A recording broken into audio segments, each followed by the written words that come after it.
여기 뭐 카메라로 찍고 있으니까 제가 여기 계신 분들만이 아니라 사회민주센터 회원들 전체한테 이제 이런 말씀을 드리고 싶습니다.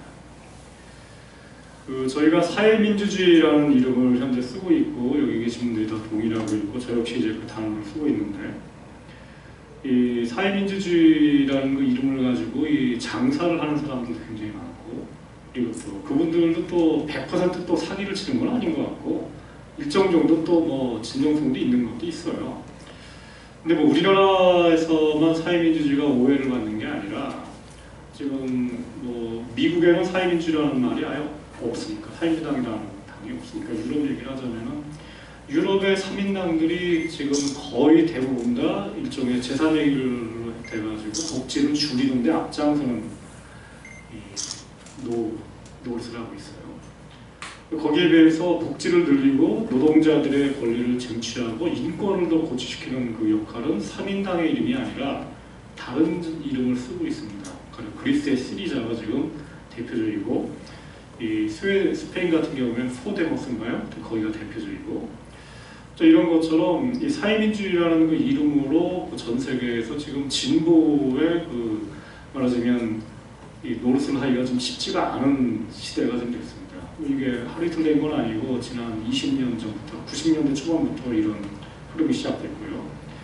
근데 우리나라는 이제 이 역사가 항상 추격하는 나라니까 우리가 지금 이야기하고 있는 사회민주주의는 가령 비포스라고 하는 1930년대, 40년대 지금부터 한 70년대 전, 80년 전에 스웨덴의 그 사람들을 얘기를 하고 있어요. 근데 세상 사람들이 얘기하는 사회민주주의는 그 시대의 것이 아니라 최근에 지금 현재 벌어지고 있는 사회민주주의입니다. 이렇기 때문에 사회민주주의라는 운동을 하면서 우리가 끊임없이 오해 그리고 여러 가지 질타 그리고 쉽지 않은 이런 일들을 부딪히고 있는 게 사실입니다. 그래서 제가 어떤 때가 아니라 진짜 요즘에 진지하게 고민하고 있는데 사회민주주의라는 이름으로 우리가 과연 이 운동을 계속 해야 되는 건지 라는 생각이 듭니다. 진짜로. 왜냐하면 사회민주주의라는 것이 굉장히 많은 이해하는 방식이 다른데 저는 뭐 이게 어디가나 다 마찬가지입니다. 그냥 공산주의다, 뭐 사회주의다 이런 말을 써도 똑같은 문제 부딪히는 게 뭐 사회주의 공산주의에는 스탈린도 있고 마르크스도 있고 생시맨도 있고 그 중에 어느 걸 얘기를 하는 건지 이런 이야기들이 이미 300년 전부터 계속되었기 때문에 그 용어 하나로만 모든 것을 다 그냥 해결할 수 있는 그런 만능의 기는 있는 것 같지가 않습니다. 그러니까 말하자면 저희가 사회민주주의라는 것을 얘기했다고 해가지고 당연히 그냥 모든 운동을 우리가 다 주도한다 이런 생각은 우리가 버려야 될 것 같고요. 중요한 거는 이제 하나의 역사적 정통성을 어떻게 세워나갈 것인지 이거의 문제고 그리고 그 사람들이 어떠한 그 마음과 진실성을 가지고서 이야기하는지가 좀 핵심일 것 같습니다. 그러니까 저희가 지금 사회민주주의라는 이름을 걸고서 이제 이야기하는 사람들이 많은데 그나마 이제 우리가 그나마 이제 사회민주주의라는 이름을 계속 쓰고 있는 이유는 그게 적어도 우리가 이 대한민국만이 아니라 전 세계적으로 이 사회민주주의라는 것이 갖고 있는 본래의 정신을 그대도 뭔가 일관되게 수미일관되게 얘기하는 이 거의 유일한 사람들이 아닌가라는 의미에서 얘기를 하는 것 같고요. 근데 이제 그 얘기를 하는 순간부터 그럼 수미일관된 논의가 뭐냐? 라는 얘기는 이제 일관되지 못한 이야기를 하는 사람들이 꽤 많다라는 거고 근데 그 얘기는 이제 뭔가 이론적이고 학구적인 의미에서 일관된 논리를 구사해야 되지만은 동시에 이 실제 행동에 있어서 실천에 있어서 일관된 논리를 어떻게 우리가 진행돼 나갈 것인지에 대해서 얘기를 해야 될 것 같습니다. 아무튼 저는 이렇게 생각을 하는데 지금 사회민주주의가 내거는 그 3대 가치가 자유 그리고 평등 내지는 정의 그리고 세 번째가 사회연대 세 가지입니다. 이 세 가지 가치 중에서 어떤 것이 가장 중요한 시대적인 가치인지라는 이 질문 자체가 쉽지 않은 질문이긴 한데 저는 이제 말하건대 지금 오늘날에 있어서 우리가 가장 내세워야 될 가치는 저는 사회연대라는 것이 아닌가 생각합니다. 사회연대라는 건 사실 사회민주주의만 내걸은 것이 아니라 프랑스 대혁명 때 이게 나왔던 자유와 평등과 프레터너티라고 그러죠. 그게 이제 그걸 박애로 번역을 했는데 실제로는 그 말의 의미가 형제, 말하자면 그 당시 프랑스에 살고 있었던 뭐 1,000만 명, 2,000만 명의 모든 프랑스인들이 하나의 형제로서 뭉쳐있다. 말하자면 우리가 교회 가면은 누구나가 다 자매님, 형제님 하지 않습니까? 그리고 서로를 도와주는 그런 의미를 쓰고 있는데 그런 의미로서 쓴 것이고, 지금 우리나라에서 지금 뭐 자유 넘치고 있는 사람들이 많죠. 그러니까 있는 사람들은 뭐 이미 자유가 넘치고 있고, 평등에 대해서 지난 20년 동안 우리나라 이 진보 세력이 많이 얘기를 했는데, 하지만 호소력이 지금 엄청나게 떨어져 있습니다. 거기에는 이제 굉장히 많은 그 실천적인 오류라든가 이런 것들이 있고, 지금 저희 나라에서 가장 많이 빠져 있는 것은 저는 그 굉장히 이기적인 그 운동, 말하자면 이 나라를 지배하는 그 기득권층들만 이기적인 게 아니라 이 나라의 그 진보 운동을 끌어왔던 그 여러 이 운동들도 역시 국민들로부터 너희들 혼자 잘 먹고 잘 사는 게 아니냐, 이기적인 게 아니냐, 386 세대도 이기적이라고 비판받고 있고 민주노총도 이기적으로 비판받고 있는 그런 시대입니다 지금. 그만큼 이제 국민들이 보기에는 너희는 너희고 우리는 우리고, 말하자면 다 함께가 아닌 그런 세상이라는 거죠.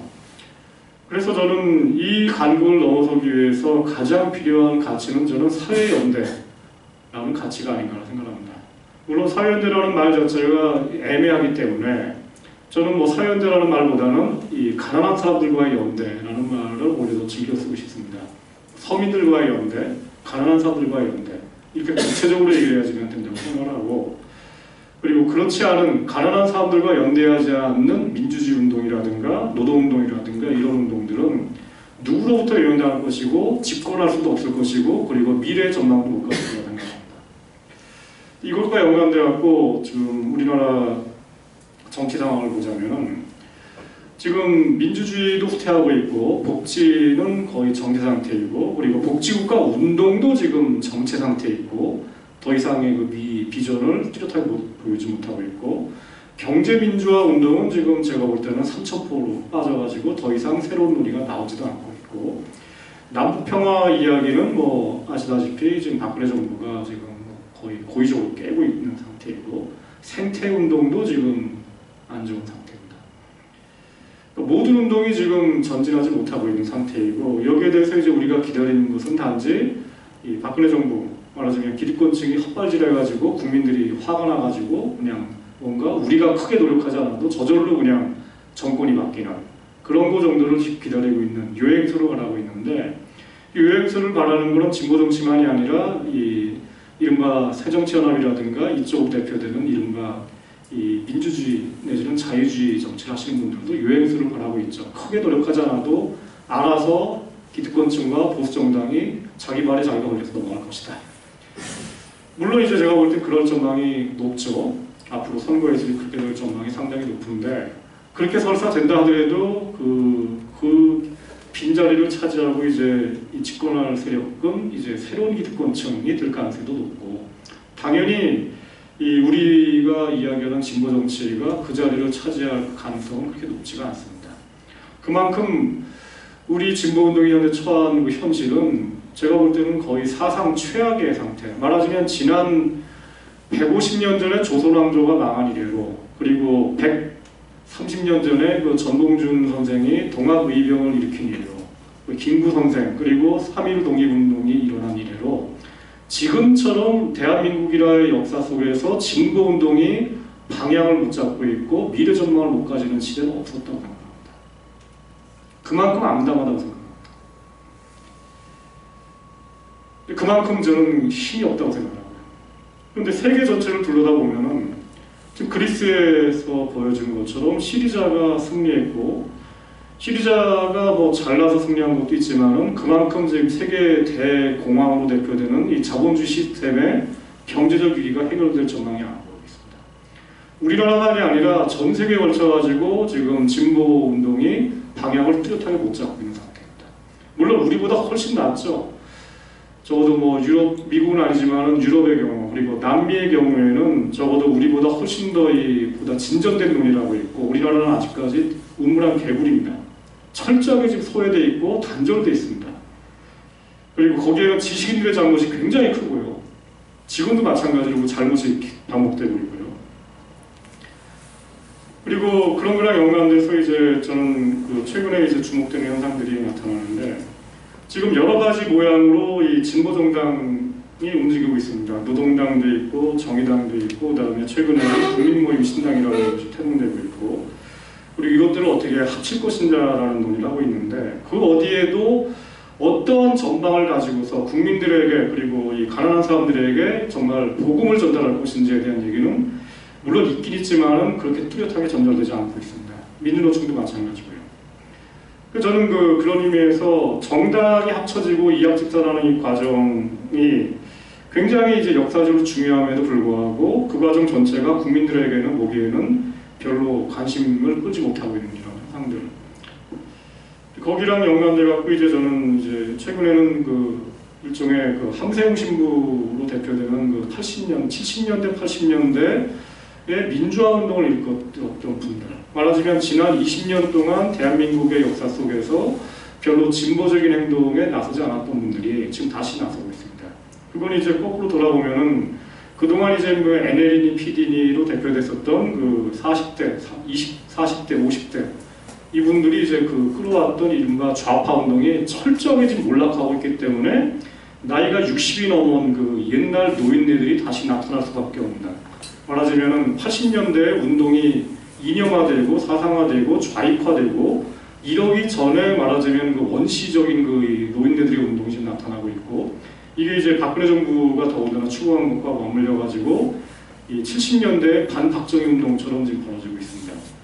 물론 저는 여기에 이제 이게 이 자체로서는 국민들이 먹고 사는 문제를 해결할 수가 없기 때문에 여기에 지금 신자유주의를 반대하는 문제, 복지국가의 문제, 그리고 박근혜 정부가 지금 복지공약 깨고 이 서민 증세하고 부자는 감세하는 이런 문제들 전체가 지금 보이고 있는데 간단하게 얘기해서 지금 진보의 정당 운동은 지금 굉장히 여전히 어지러운 데 비해서 이 노익장을 과시하는 백기환 선생이라든가 이 함세웅 신부라든가 이런 분들이 이끄는 모습으로 나타나고 있는 이 국민행동이라는 그런 행동은 반박근혜 그리고 박근혜 정권을 아예 그냥 타도하겠다라는 그런 의미에서 운동을 하고 있습니다. 저는 이게 오히려 일정 정도 의미를 가진다고 생각합니다. 지금 많은 국민들이 박근혜 정부하에서 지금 지쳐있고 힘들어하고 있고 뭔가 청년들 여론조사를 하면은 청년들 중에 거의 40%가 뭔가 이 세상이 아예 무너졌으면 좋겠다 이런 이야기를 하고 있고 아예 무너지고 완전히 새 출발을 했으면 좋겠다 이런 마음을 품고 있고 그 무너지는 방식이 이제 세상이 안 무너지니까 본인 스스로가 무너져갖고 아예 자살하는 청년들도 지금 굉장히 많고 이 자살할 정도의 마음을 가진 이 청년들이 본인 스스로를 무너뜨리는 게 아니라 세상 전체를 무너뜨리는 그 마음을 갖게 하는 것. 이게 저는 우리가 해야 될 앞으로 가장 중요한 역할이라고 생각이 들고요.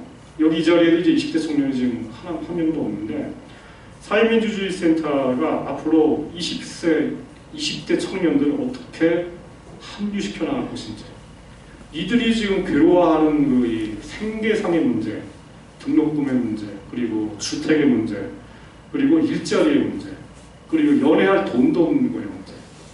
이런 문제들을 어떻게 해결할 것인지를 집중적으로 고민하고 이 20대들이 사회민주주의 센터의 주역이 되게 하고 이거 말고는 저는 다른 길이 없다고 생각합니다. 물론 20대만이 아니라 30대까지 포함해서요. 여기 계신 분들 지금 30대가 전혀 없죠. 다 지금 40대가 넘어갔는데 이렇게 돼서는 정말 운동의 미래가 없는 거죠. 사회민주주의 운동의 미래도 없다고 보는 거고요. 그래서 정말 우리가 세대의 문제만이 아니라 이게 말하자면은 지금 20대가 갖고 있는 그 문제가 여기 계신 분들을 포함해가지고 이른바 80년대 그리고 90년대 민주주의 운동을 이끌었던 그리고 노동운동을 이끌었던 사람들도 동참했던 이런 그 민주주의 운동이 결국은 20대에게 지금 이 최악의 시대로 지금 만들어 거에 대해서 저를 비롯한 여기 있는 분들도 일정 정도 저는 역사적 책임을 져야 합니다. 그리고 그것 때문에 이 나이에 다시 운동을 할 수밖에 없는 제 딸 지금 겨우 이제 10살 됐는데 이 딸이 앞으로 대학생이 됐을 때 앞으로 살아갈 세상 정말 제가 생각하기에도 끔찍하거든요. 내 딸이 앞으로 살아갈 세상이 저걸 어떻게 하면 부모 마음으로서 완화시켜줄게 언니지 그런 생각하면 정말 눈물이 납니다. 그런 마음으로, 부모의 마음으로, 그리고 우리 조카들, 우리 아이들을 살리는 마음으로 운동을 다시 해야 된다고 생각하고요. 그래서 저는 이런 생각이 듭니다. 제가 좀 전에 이제 60이 넘어간 그 노인네들이 다시 민주주의의 그 깃발을 들고서 거리로 지금 나오고 있다. 거기에 이제 20대들도 일정 정도 합류하고 있다 얘기 들었는데, 제가 이제 이 아는 분들 옛날 대학교 때 이제 같이 데모하고서 감옥 가고 이제 있던 친구들이 많은데, 이 분들 중에 민청년이라는 데가 있습니다. 그 민주화운동 청년기념사업회고 그 이제 거기 의장이 바로 김근태 의장이었습니다. 이분들하고 이제 이런 노인네들하고 얘기해 보니까 이분들은 지금도 그러니까 뭐 옛날에 이제 뭐 1000명까지는 아니지만 수백 명이었는데 지금도 그러니까 그렇게 자주 만나가지고 세상 얘기하고 걱정하고 이런다는 겁니다. 제가 이제 이런 생각이 들었어요. 사회민주주의 센터가 과연 앞으로 20년 뒤에 그런 정도의 결속력을 가질 수가 있을 것인지, 그리고 20년 뒤에 다시 한번 우리가 이 거리에 나서서 그때는 물론 당연히 우리가 원하는 세상이 되어야 되겠지만은 그때 가서라도 어쨌든 뭔가 다시 한번 우리의 우위를 가지고 다시 한번 우리의 뜻을 기리면서 다시 한번 얘기할 수 있겠는지, 우리가 어떻게 보면은 좀 깔봤던 이 노인네들조차도 저런 운동을 하는데 과연 우리가 과연 그럴 수 있는지, 그런 생각이 들면서 이 사회민주센터가 좀 더 폭넓게 생각하고 그리고 조금 더 서로 간에 인간에 대한 예의를 갖다 지켜야 된다고 생각을 하고, 그리고 그만큼 이 뭐라 할까요? 국민들 전체를, 그리고 가난한 사람들 전체를, 그리고 가난한 청년들 전체를 어떻게 끌고 갈 건지 이외에는 우리가 다른 마음 품지 않는 생각입니다. 그리고 아니네요. 근데 이 정도 얘기고요. 그래서 이제 뭐 앞으로 우리가 이 사회민주주의 센터의 그 새로 대표로 선임된 분들과 그리고 새로 이제 운영위원이 될 분들, 그리고 지역 대표분들과 같이 새로운 사업을 내게 되겠지만은, 저는 앞으로 이제 이 20대, 30대들이 괴로워하는 그 생계상의 문제, 이것들을 우리가 풀어나가기 위해서 전국적인 차원에서 의제별위원회, 이 박형민 선생님이 제안한 것들, 그 의제별위원회를 통해서 우리가 어떻게 하면은 이 여러 가지 주택 문제라든가 사회복지 문제라든가 가령 그 애 키우는 아주머니들이 직면하고 있는 뭐 급식의 문제, 뭐 타가의 문제라든가 이런 것들을 어떻게 하면 사회민주주의의 이름으로 우리가 고민하고 그 다음에 대안을 만들고 더군다나 이분들을 묶어나갈 것인지, 그리고 이제 그런 점과 연관돼 갖고 가령 내가 만드는 복지국가라는 이 단체가 있는데 이 단체가 지금 지역지구를 만들 그 역량이 안 됩니다. 본인들도 스스로 얘기를 하고 있고, 근데 우리 같은 경우는 다행인지 불행인지 어쨌든 지금 지역지구를 일정 정도 만들 정도가 되고 있는데, 이런 우리가 가령 예를 들어서 내만복이라는 그것과 같이 뭐 아예 합치는 건 아니지만은 공동으로 의제별위원회를 만들어서 어떻게 하면은 서로 상호 학습을 하고 서로 교훈을 하면서 이 복지국가 운동 전체를 갖다 끌고 나갈 수가 있는지, 우리가 끌고 나가는 거, 우리가 주도하는 게 중요한 게 아니라 어쨌든 같이 할 수 있는지, 그리고 이 운동 속에 20대 청년들을 어떻게 끌어들이고 동시에 나아가서 앞으로 1년 뒤, 2년 뒤에는 이들 스스로가 이 운동을 주도하게 할 것인지, 이것이 저는 앞으로 사회민주센터가 직면한 가장 중요한 과제가 아닐까 생각합니다. 이런 것이 이제 이 사소한 것처럼 보이지만 이제 상당히 쉽지가 않은 운동이고요. 그리고 그 과정에서 저희가 지금 가령 서울센터가 지금 아직 와야 되는 상태인데 이 서울센터 그리고 서울 경기 지역 그리고 이 인천 지역 그리고 이런 수도권 전체의 사회민주센터를 어떻게 하면은 이 학습을 더 강화하고 그리고 복지국가 운동 그리고 또 복지국가 운동만이 아니라 노동운동과 함께하는 그 경제민주주의 운동을 어떻게 다시 더욱더 생활 밀착형으로 만들 것인지 이런 것들을 우리가 고민해야 될 것 같고요. 이런 것들 전체를 우리가 앞으로 곧 출범할 새 운영진에서 다시 이야기를 좀 깊게 하고 그리고 그 과정에서 되도록이면은 이 모든 그 의사결정 과정 그리고 논의 과정이 실제로는 이 운영진 혼자 하는 것이 아니라 사회민주센터의 현재 정회원인 그 75명? 80명?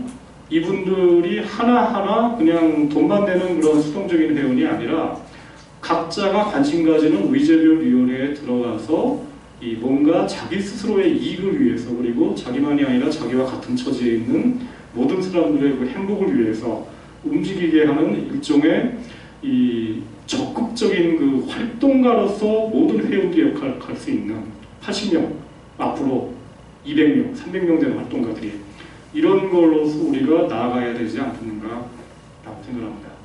예, 이만 마치겠습니다. 그럼 기자를 만나보겠습니다. 고맙습니다.